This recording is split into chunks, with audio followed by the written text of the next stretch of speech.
हाय दोस्तों, मैं अनिल आप सभी का आपके अपने चैनल में स्वागत करता हूं। आइए हम सभी एक प्रश्न देखते हैं जो कि एनसीईआरटी कक्षा 10 के प्रश्नावली 6 के अभ्यास 6.2 के 5वें प्रश्न है। प्रश्न कहता है कि आकृति 6.20 में DE parallel to Q O Q और DF parallel to O R है। दर्शाइए कि EF parallel to Q R है। देखिए, मैं आपको इसका कच्चा पहले समझाता हूं और पुनः पक्का समझाऊंगा। हमने एक आकृति बनाया। अब ये नहीं सोचिए कि सर इतना बड़ा आकृति आपने क्यों बना दिया, है ना। यहां से एक लाइन लेता हूं, यहां से, और पुनः ऐसे मिला देता हूं, है ना। और पुनः एक लाइन इसको ले लेता हूं और यहां से इसको ऐसे मिला देता हूं। यहां P Q और R, और ये रहा O, और ये रहा D, और ये रहा E, और ये रहा F। इसको समझिएगा, मैं समझा रहा हूं। पहले ट्राइंगल Q, यहां से P Q O में चलना है। किस में चलना है? P Q O में चलना है। यहां चलिएगा तो आपको देखने को मिलेगा कि ये पैरेलल टू ये दिया गया है। दिया गया है ना। समझिए इसको। हमने एक फिगर बनाया,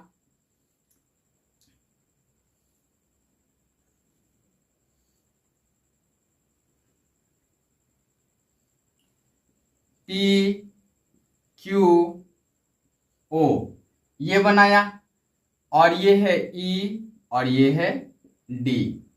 ये वाला पैरेलल है।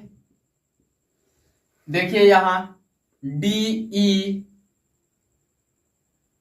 यहां पे देखिए ये D है ना। DE पैरेलल टू OQ ये वाला दिया गया है। इसके लिए देखिए एक फिगर मैं इधर की तरफ बना देता हूं। इसके लिए, ये वाला फिगर के लिए, यहां से P R O के लिए, इसके लिए बनाता हूं मैं। ठीक है ना, समझिएगा इसको।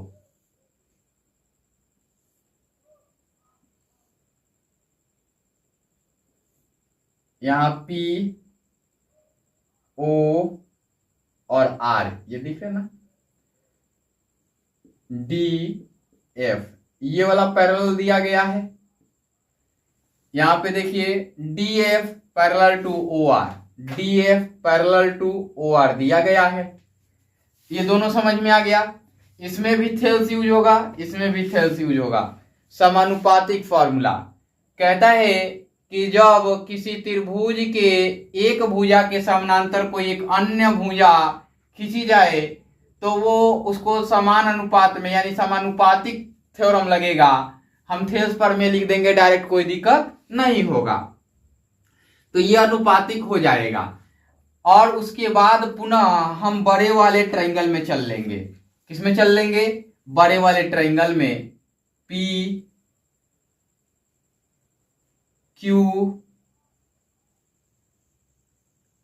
R में चल लेंगे। यानी कि पुनः ट्रायंगल P Q R में चलेंगे हम।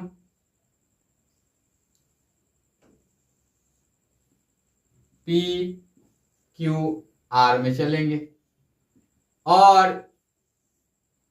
EF पैरेलल खींच लेंगे।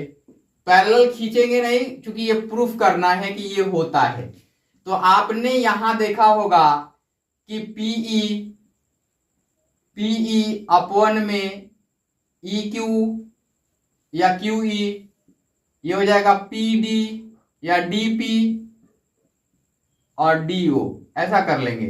इससे आप करने जाएंगे तो इससे आपको क्या मिलेगा? यहां P DP और DO, है ना, ये मिलेगा। तो हम इसको ऐसे लिख देते हैं, पी एफ अपॉन में एफ आर ये है, और डीपी अपॉन में डीओ ये है। देखिए यहां डीपी और डीओ ये वाला बराबर है, यानी आरएचएस बराबर है, तो ये एलएचएस भी बराबर हो जाएंगे, है ना। तो सीखिएगा, यहां पीई अपॉन में ई क्यू बराबर है पी एफ अपॉन में एफ आर के, और ये वाला इसके लिए लागू होता है। देखिएगा ये वाला पार्ट, ये वाला पार्ट, ये वाला पार्ट अनुपातिक है, ये वाला पार्ट, ये वाला पार्ट अनुपातिक है। देख लीजिए पीई और ई क्यू, ये वाला पार्ट ये है और ये वाला पार्ट ये है। थेल्स प्रमेय का विलोम जो होता है, उल्टा जो होता है, वो होता है कि जब किसी त्रिभुज की दो भुजाओं को बराबर अनुपात में कोई तीसरी रेखा बांटे, तो या अन्य रेखा बांटे या एक रेखा बांटे, तो वो तीसरी भुजा के समानांतर होती हैं। तो ये मिलने के बाद विलोम से चलेंगे, तो विलोम में क्या मिल जाएगा आपको, वहां लिखा हुआ है E F parallel to Q R, ये मिल जाएगा। इस प्रकार से आप समझ गए होंगे कि कहां कहां कौन कौन सा त्रिभुज लगेगा। अब मैं चाहता हूं कि आप लोग खुद से बना लीजिएगा, है ना, और मैं आप सभी को ये बताऊंगा कि कैसे इसको बनाएंगे। तो चलिए आ जाते हैं आगे की ओर। यहां तो मैंने समझा दिया, है ना। अब देखिएगा ध्यान से,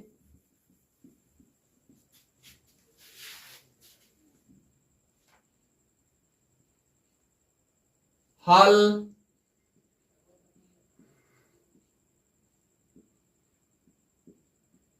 दिया है, आकृति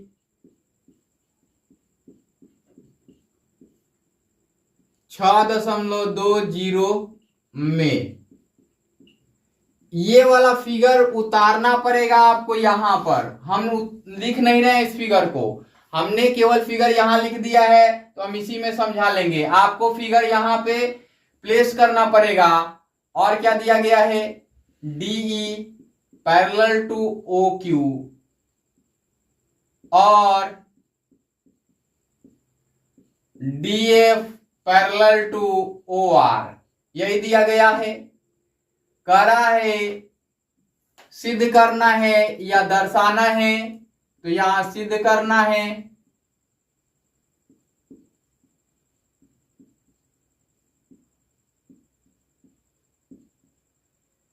क्या सिद्ध करना है, E F parallel to Q R. हमने आपको पूरा कॉन्सेप्ट समझा दिया है, अब मैं केवल इसको बना रहा हूं। चलिए आगे की ओर आ जाते हैं। प्रमाण में लिखा हमने प्रमाण,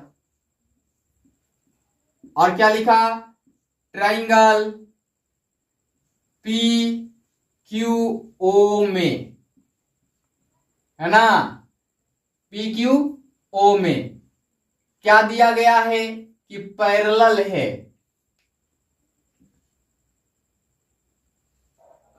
ई D parallel to O Q, ये दिया गया है। ये वाला दिया गया है ना, ये लिख लेंगे दिया है, या गिवन करके लिख लेंगे, है ना। अब लिख लेंगे, इसलिए पीई अपॉन में E Q is equal to P D, या डीपी ऐसा कर लेंगे और डी ओ कर लेंगे। यहां पे लिखेंगे थेल्स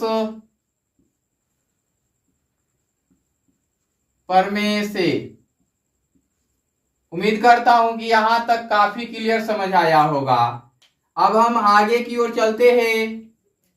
इसी प्रकार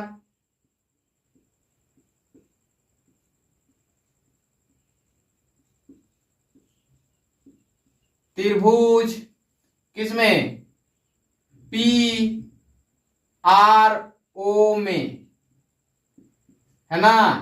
यहां क्या दिया गया है पैरेलल में, D F parallel to O R, यहां लिखेंगे दिया है।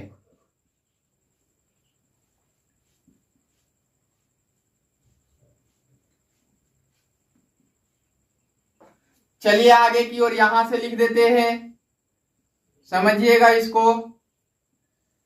यहां इसलिए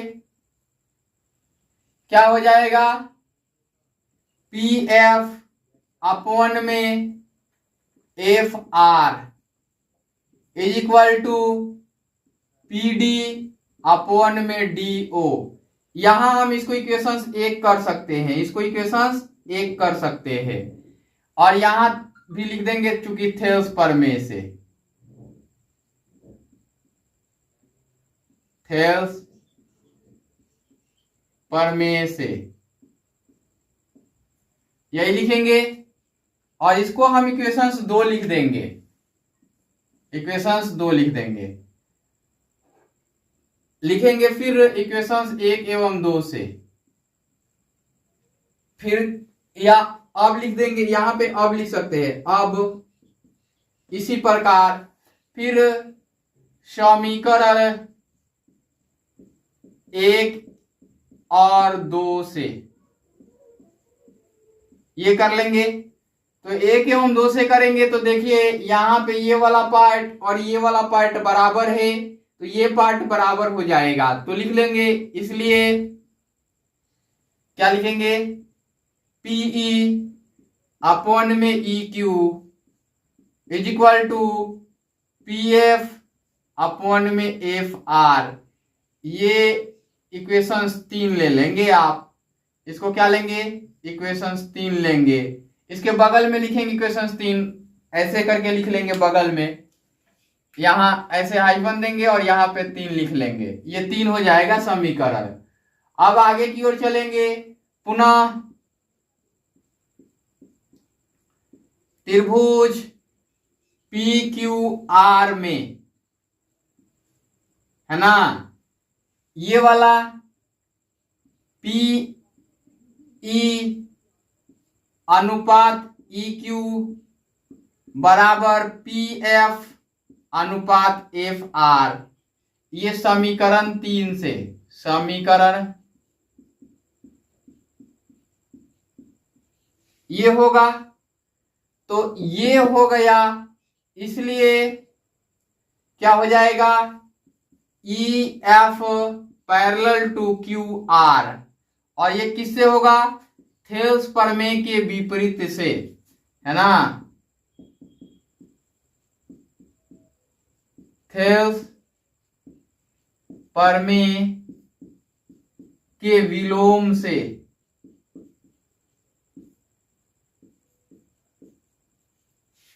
थेल्स प्रमेय के विलोम से, और यहां लिख देंगे प्रमाणित हुआ।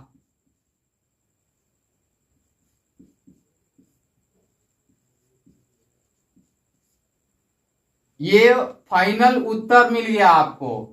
उम्मीद करता हूं कि काफी बारीकी से समझ में आया होगा, चूंकि थेल्स प्रमेय हम बार बार यूज कर रहे हैं, है ना, सबको मालूम है।